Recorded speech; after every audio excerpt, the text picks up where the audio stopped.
a lawyer, a transactional and commercial litigator. Our guest today is a member of the Nigerian Bar Association, the International Bar Association, and the American Bar Association. He is currently spearheading a movement to make the Nigerian consumer a king. You meet our guest after this break. This is the Sunday interview. I'm Jokeli Jado. I'll be right back.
Welcome back. Our guest today is a lawyer, commercial litigator. He was a governorship aspirant in Kogi State, now Director General, Consumer Protection Council, Barrister Babatunde Irukera. You're welcome to the program. Thank you. So let me start like this. Who is Babatunde Irukera? It's the gentleman seated right across from you. Obviously.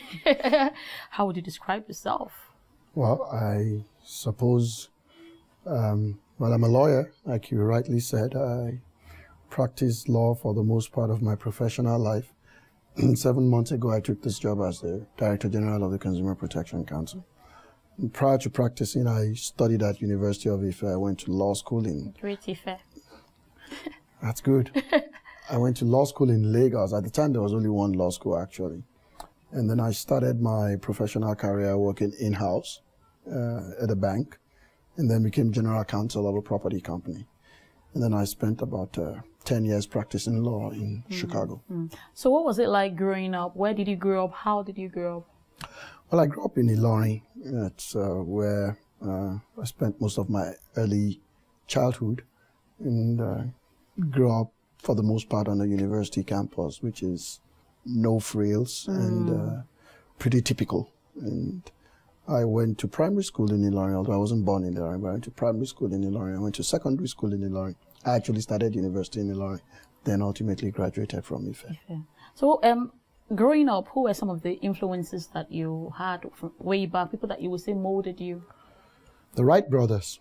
I always thought I'd like to be like the Wright brothers, fly and perhaps develop a new type of aeroplane. Oh, really? But my lack of affinity for the sciences, especially physics and math, obviously made it very clear that I wasn't going to learn much about aerodynamics. Other than that, I liked to be an actor. Okay. And ultimately liked to be a lawyer. With respect to professionally as a lawyer, there was one particular lawyer who I liked very much. I liked Gani Fawehinmi. I just liked the fact that he was very dogged and he fought through all the way to the end for whatever he believed in. So away from, the courtroom, what you do with CPC, how do you relax? I watch the news. I like CNN very much, and I watch it 24/7. And so that's good relaxation for me. Other than that, just spend time with family. Do you like sports? I used to play a lot of sports growing up. I played competitive sports actually in secondary school and university. But now, unless Nigeria is playing in a competition, I'm not likely to be that interested. So do you enjoy any form of music? Oh, yes. I like jazz, but I like different adaptations of gospel music, and especially the worship songs. Movies? Action. Oh, really? You don't strike me like an action movie person. Oh, yes. You can't go wrong with action. All right, so we wanted to like thrill you with a dish. What would that dish be? Favorite food of all time? Nigerian jollof rice. Not Senegalese. No, absolutely not. Okay, I had to laugh at that. All right, now, what inspires you as a person? Where do you draw your inspiration from? I want to be the best I can be in whatever I do. And for whatever I do, I'd like something that touches people and creates the maximum impact. Most of my practicing life has been really taking on large institutions, whether governmental or corporate, essentially for balancing rights of people who you would otherwise call potentially vulnerable. So what gives you the greatest satisfaction? Every single victory. I mean, I'm a very sour loser, and I gloat when I win. So can you remember, any particularly challenging case that your triumph was historical? Oh, I don't remember any case that's not challenging, quite frankly. And that perhaps has also been because I tend to find myself on the other side of very well-resourced opponents. But I remember every time my first major civil jury trial in the United States, where I represented two African Americans who were minorities, but were working in a factory where they had experienced racial discrimination. They had been subjected to a hostile work environment. It was a very long, hard fought, tedious, very contentious case. And it was my learning curve about the federal court civil procedure in the U.S. It was quite challenging. And the case went all the way. Halfway through the jury trial, the judge disagreed with us. We went on appeal. The Court of Appeal agreed with us. We went back to trial. I mean, you can't even imagine what my joy was when the company ultimately settled the case instead of continuing to trial. I think that was my first experience. We had a case out of Kano against a large pharmaceutical company. It ultimately settled, and now Kano State is the better for it, with the ultra-modern infectious disease hospital as part of the settlement, and then a settlement fund that was created for the victims of the clinical trial. Represented an employee of a large soft drink company all the way to the Supreme Court recently. That was historical. I think everybody knew about that one. Yes, yes. Very proud of it. Very proud of it because it was the first case that clarified the new constitutional interpretation of the jurisdiction of the industrial court, and the fact that it was quite a large award. And so that's... All right, so what informed your choice of commercial and transactional litigation as opposed to criminal law? The interesting thing is that I think it was just a question of evolution, because I haven't done much of criminal defense in Nigeria, although I was involved all the criminal defense work I've done in Nigeria actually have been pro bono, interestingly. And there's quite a number of them. I tried a case all the way to the end. But in the US, I actually did do criminal defense, especially in federal court, which was the only court I practiced in. And that was fun. I mean, it's very serious, very difficult. Trying a case against the U.S. government is very difficult because the government is very well resourced. But with respect to commerce, I started my career as in-house counsel at a time when credit was really moving. The banks were really doing a lot of credit work. So a lot of securitization. So I had a very strong transactional background. And so returning home, just being able to deploy the combination of that strong transactional background and my litigation experience was remarkable and presented a great opportunity even for the firm. And so it almost became natural that I would get involved in commercial litigation. All right, let me take you from low back home now. On a scale of 1 to 100, how often do you take your wife's advice? Oh, For the most part, when it comes from the wife, it's a directive. So typically, my wife seldom, especially when it comes to professional work, she would seldom insist on anything. But I found that her view is usually well considered and something you can almost always depend on. And so it's important to me. I usually would take her advice, and many times when she advises, she lets you know that this is really important. So that's why I'm saying it's typically a directive, not so much as advice. So does that make it 100 over 100? Except, of course, she's trying to advise me on how to practice law, which sometimes she does too. But that's the one place where I might say, I think I have a better idea than yours. You aspired to be governor of Kogi State at some point, and you were a front runner. But then suddenly decided to drop out. Why? Well, I'm going to take being front runner as a compliment. But that was what most people reported. And that's, it's gracious to me, and I'm grateful for that. But yes, and you're right. I did withdraw from the race because it became expedient from a political standpoint. And what I have discovered is that the ducks have to completely line up all the way to the end. If the ducks don't fully line up, and you would find that sometimes it's best to wait until they truly line up. In this particular instance, I think the most important thing that operated on my mind or our team when we came out of that race was first the interest of the party. And then there were some other aspirations that we had as a group of people within the minorities in Kogi State. And I thought that withdrawing was going to be in the best interest of pursuing that objective. And finally, I realized that politics is actually team sport. And so the moment it becomes exclusively personal ambition, then it's no longer about service. And so at the leadership level, there was a discussion, and it seemed like, maybe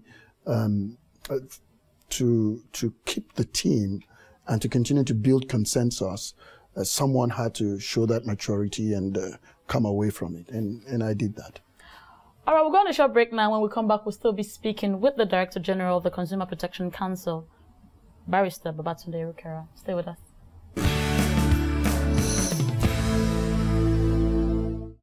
Welcome back. We've spent the last couple of minutes getting into the world of a commercial litigator, lawyer. He was an aspirant in Kogi State for the governorship seat, and currently Director General, Consumer Protection Council, Barrister Babatunde Irukera. Thanks for staying with us.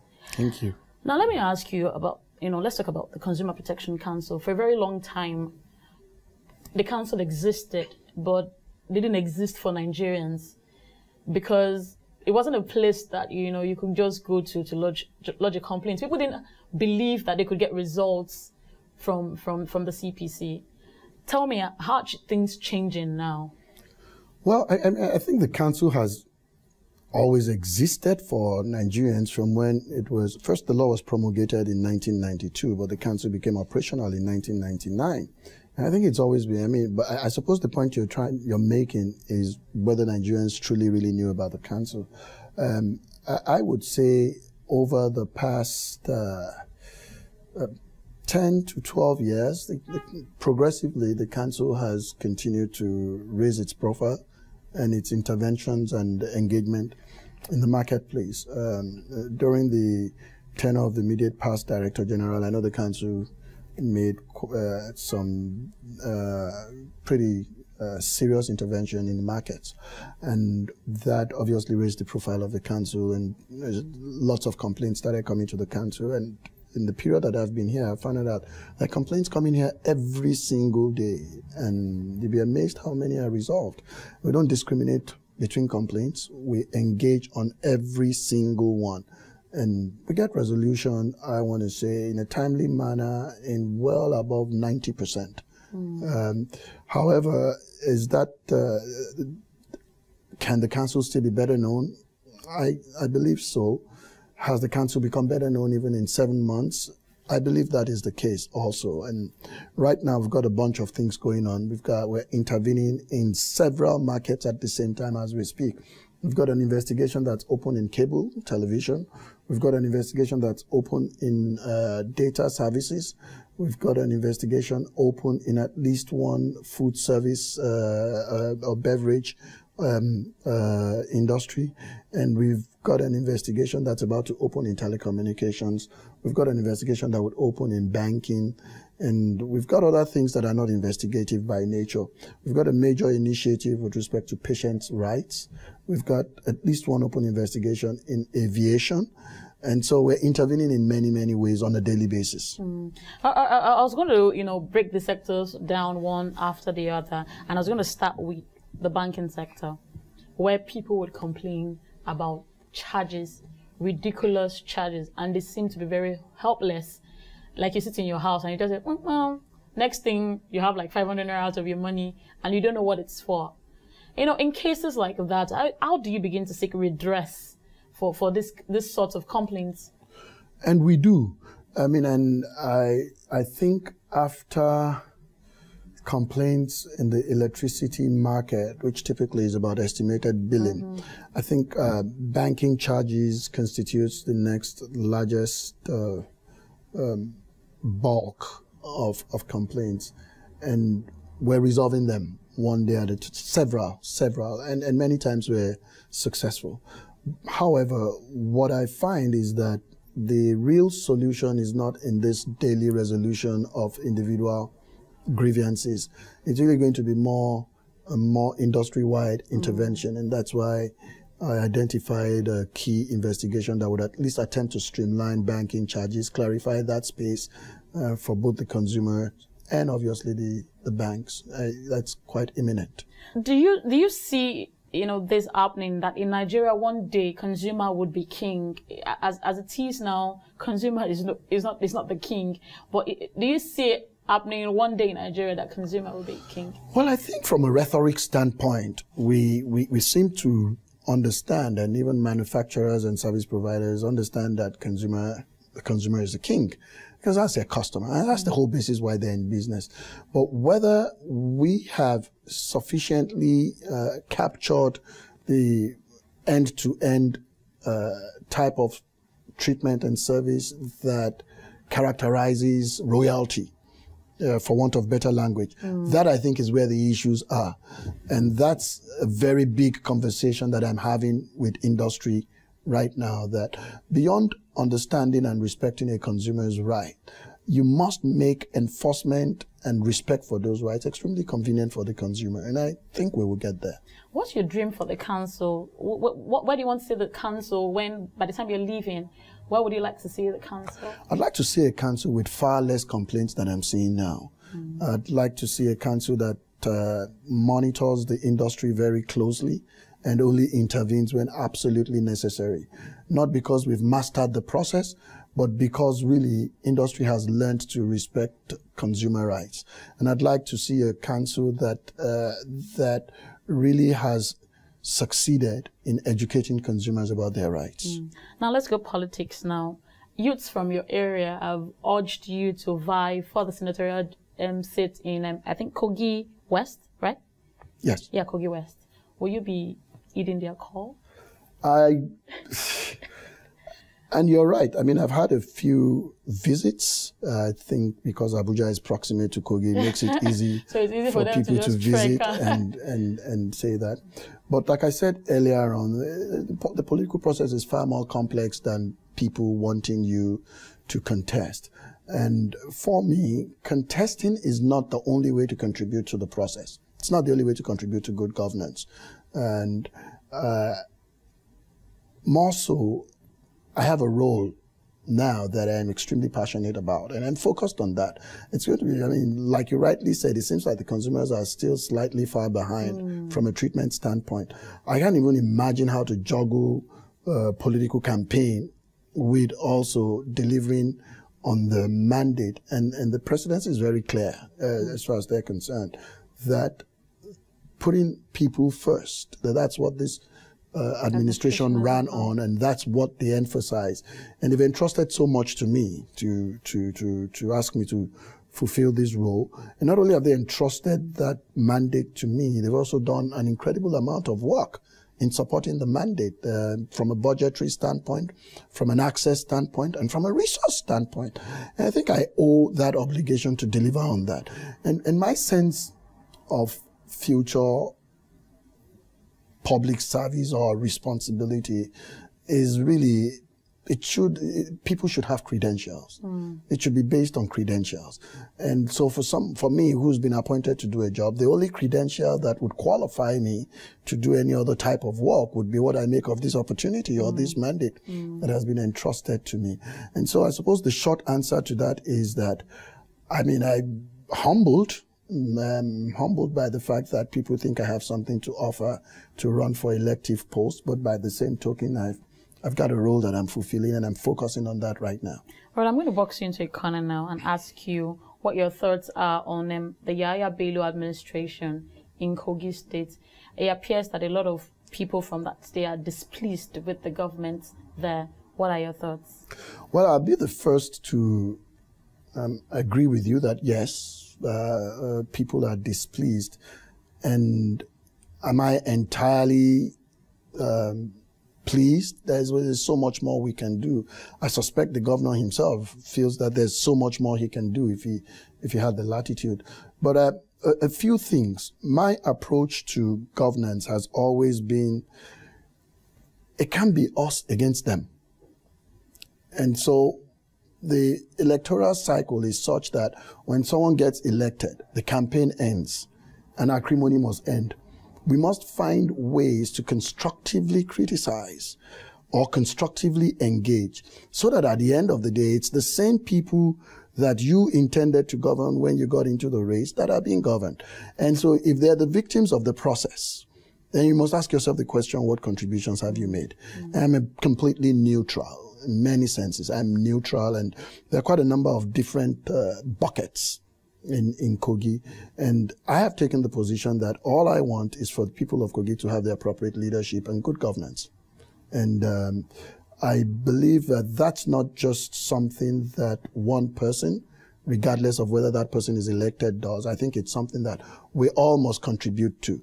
I think that the moral authority to criticize always emanates only after you have at least contributed in one way or the other. And I'm not saying that that moral authority doesn't exist or hasn't crystallized now, but I'm saying that it's a fundamental of the process. And I think that I'm certainly a critic of the government, but not necessarily in a combative or in public discourse, probably more in providing feedback that I think can help. And many times I've seen some of the results of the feedback. All right, as we wind up to a close, let me ask you what your greatest fear in life is. Not accomplishing my objectives. I'm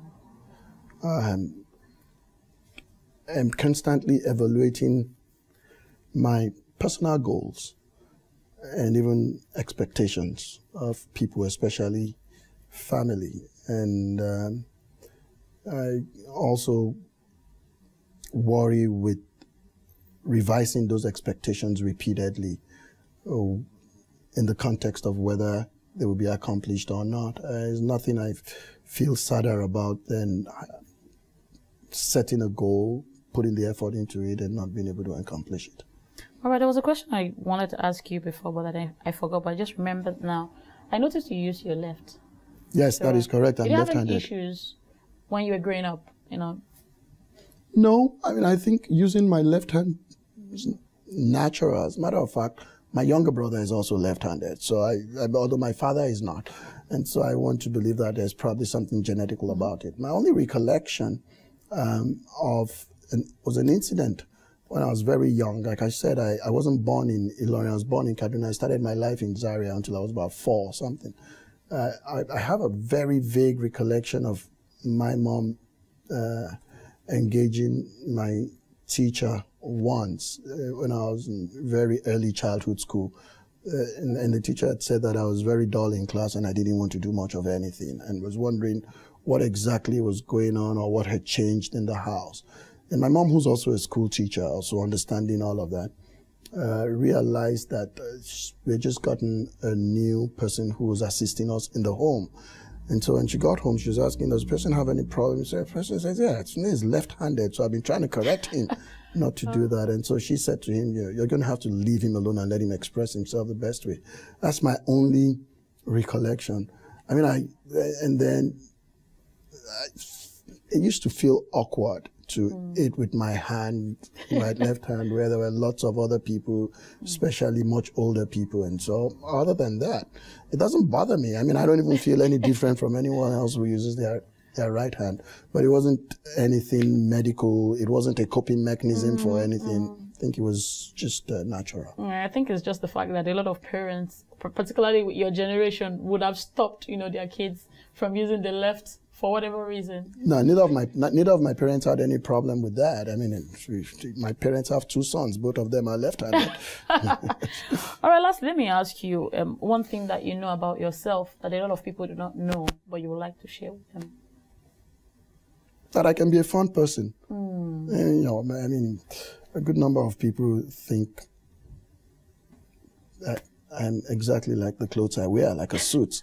And that's not true. I mean, I can be, should ask my children. They'll tell you, or my wife, they'll tell you that I can be a fun person. I mean, although they're still very critical of how I dance, I think they don't know how to assess, because I think I can dance pretty good too. Yeah. All right, thank you very much. I have to assess that myself to find out if you really can dance. We have been speaking with a commercial litigator, a lawyer, a partner with Simon Cooper's Partners, Director General Consumer Protection Council, Babatunde Irukera. Of course, he's been letting us into his world, the world of consumer protection. Thank you again for coming on the program. Thank you. And thank you for watching, viewers. Remember, you can keep up with us by sending your mails to the Sunday Interview at tvcnews.tv. We'll be waiting to hear from you. Thanks again for watching. I'm Jokeli Jadu. Bye for now.